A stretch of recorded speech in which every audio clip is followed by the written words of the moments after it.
Hey, everybody, and welcome back to the vlog. Today, I'm going to be talking about informants, rats, snitches, stoolies, whatever you want to call them. And it's come to my attention that we got a whole bunch of new viewers. And for those of you who don't know who I am, my name is Kevin Marr. And for 30 years, I was a paid confidential informant with the FBI, DEA, Secret Service, U.S. Customs, Florida Department of Law Enforcement, and the NYPD, and the list goes on and on and on. In 1986, I was the subject of the best-selling book, Cop Without a Badge, the only informant ever to write a book and put his picture on the front page, put his picture on the back page, written by Emmy Award-winning writer Charles Kipps. Then in 96, once again,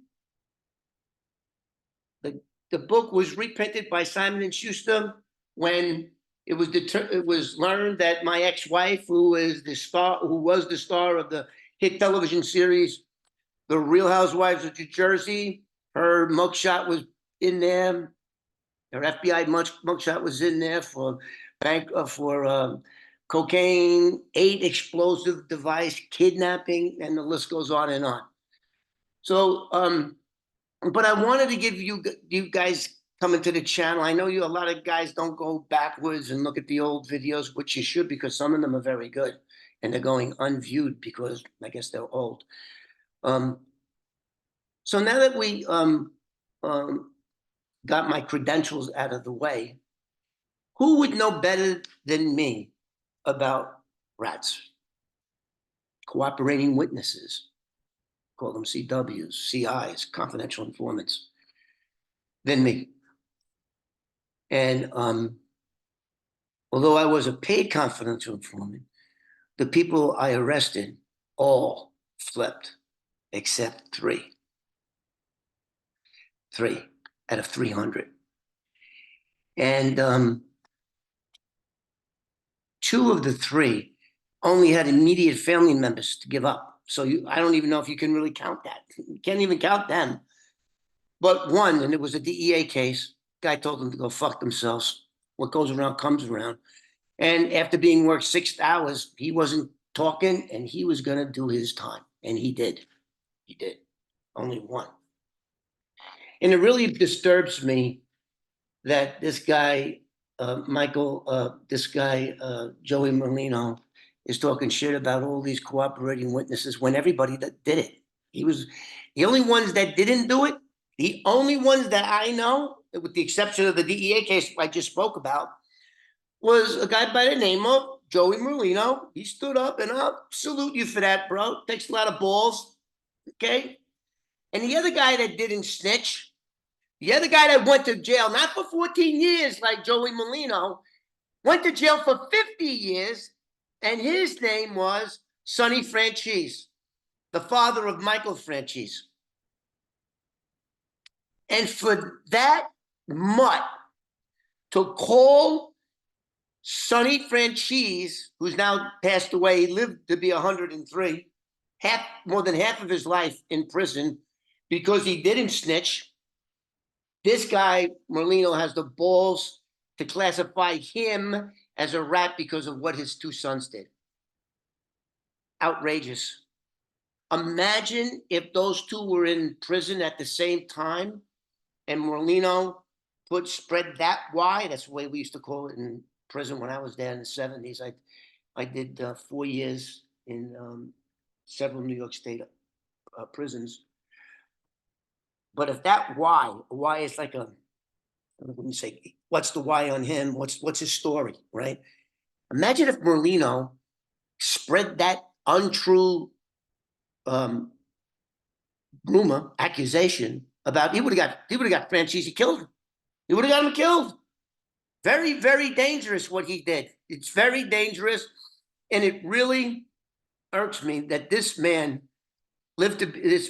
Sonny Franzese lived to be 103, stood by his beliefs, and wanted to leave a legacy of how a real guy in the mafia should act. And for this mutt, Joey Merlino, to go and tarnish his reputation is ridiculous. And a lot of people in this South Philly, let's talk about South Philly and how much they hate me. They want to kill me. I mean, look at all the comments. I better shut my mouth. Aren't you worried Joey's going to whack? I ain't worried about no 130-pound, 62-year-old fucking douchebag. I'm not one bit. Because whatever he can do, I can do too. You know, I know where he lives. I know exactly where he lives in both states. So I'm not sweating no Joey Merlino. And to you, Joey Merlino, when you get on social media, you got to expect that people are going to Google you.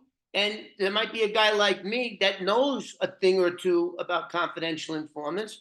Because after all, I'm the subject of 2 books, bestsellers. I've had my life optioned by Paramount, Universal, MGM. I'm a very well-known informant. That's what I did. And let's talk about what I did. I was a paid confidential informant. And basically what it was I was a cop without a badge. Even though I really do got one. There it is right there. My friend Jim Doherty gave me his badge before he passed away. And who was Jim Doherty? Check out the book and we'll find out. I'm sure NYPD would be going to be pissed off when they see I'm walking around with one of their shields. But anyway, I know a thing or two about informants. And, you know, everyone that I got that I locked up, they all flipped. They all flipped, like I said, except for 3. But anyway, the other thing I want to talk about is how he is a rat and what kind of damage he's doing. On one of Joey's videos, he claims that his lawyer is going out and getting FBI 302 forms, which tells the story about every interaction the FBI has with its handler,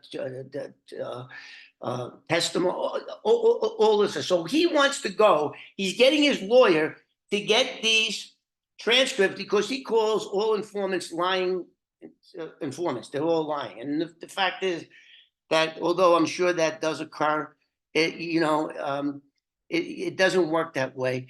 An informant just doesn't come and says, okay, this subject did this, that, and the other thing, and they lock them up, indict them, convict them, and send them to prison. It doesn't. You need evidence. There's evidence. Then with informants, it's usually they're wearing a wire. So there's very few things that they can lie about because most of it's recorded. So that theory goes out. So Joey Merlino, you're getting these 302s and you're going to be exposing all these rats. And to tell you the truth, I didn't know that there was that many of them that have YouTube channels. And some of these guys are dangerous fucking guys. And you know, this guy Merlino must be of the mindset that all informants are punks and bitches. They're not fucking, i.e. cooperating witness Sammy Bulgravano. Would you fucking call him a rat to his face? I don't think so, even though the guy's pushing 80. And I know for a fact that you wouldn't have the balls, Joey Merlino, to go over and talk face to face with Michael Franzese and call his deceased father a rat. Holy shit. Or come to Brooklyn or come to Queens and start. Now that everyone knows you called Sonny Franzese a rat, there's a lot of people out there that love that guy. I can remember stories I heard about this guy Franzese when I just started out being an FBI informant back in 1975. The FBI had a building I'll tell you a fast story about this. FBI rented this building on 69th Street and 3rd Avenue. It was like a commercial business, and they had a couple of floors on it. And until they found out that the owner of the building was connected to the mob, and they were paying rent money to the mob, so the FBI quietly moved out of 69th Street. But I can remember agents that were, once you go up there, and I became friends with an agent by the name of Al Garber, who did several recorded when my first book came out. I went on to a national book tour on radios, and he was on in I think Wisconsin, some place in the Midwest. He wound up becoming the police chief after he retired from the FBI. But I can remember those guys talking amongst themselves about this guy, Sonny Franzese, and how they all respected that no matter what they threw at this guy, he just told them to go fuck themselves. No matter what, he was unworkable. That's what they quoted. The guy's unworkable. You just put him in jail, put him in jail. And it's also my understanding that that when he got pinched for this last one that he did 50 years or 34 years or whatever he did, he wasn't even guilty of that. They just hooked him up because they were just so pissed that he wouldn't snitch. Because everybody snitches except Joey Merlino and Sonny Franzese. So when Joey's getting all of these 302s, and if he does find, what he's really trying to do is get these informants locked up. He's trying to build a case. He's like an informant is what the fuck he is. He's trying to build a case on 302s and what they testified in court for whoever they were testifying against, whoever their target was. And so that's what he's trying to do. So Joey, when you publish these 302s and the transcripts from their trial and they don't drive, what are you doing? You're ratting out a rat. That's what you're doing. Does that give you get a pass for ratting out a rat? Or I thought your oath to the Costa Nostra was you can't rat nobody out. I don't know. Is ratting a rat out being a rat? I think so. Rat, I think you're a rat. And I think you're worse than a rat for calling Sonny Franzese a rat. And what you should do, Joey, if you're listening to this, what you should do is go, whoa, wait a minute. Maybe my Italian temper got the best of me and I shut my big mouth off without thinking. Calling Michael Frank, I can't even talk. I'm so freaking pissed every time I think about what he did. What he did, if he would have spread that rumor around, that false rumor in prison when they were both there, he would have got Sonny Franzese killed. And then even in the street. And let me tell you something else. You know, I might be hated by, I understand South Philadelphia is a 20 block area. Who gives a shit about a place that's famous for having a crack bell in it? I don't know. It's a shithole. I was locked up there in 1974. They took me to this jail called the Roundhouse. It was like a fucking dungeon. It was like something out of the fucking medieval times. I don't know. But it's a shithole. I don't like it. I mean, I'm not saying the people in it are all shitholes, but I know all the comments that I got, they hate my guts. They want to see me dead. I don't know. So think about what you said, Joey, and why don't you apologize to Michael Franzese for what you said about his dead father? See you guys on the next one.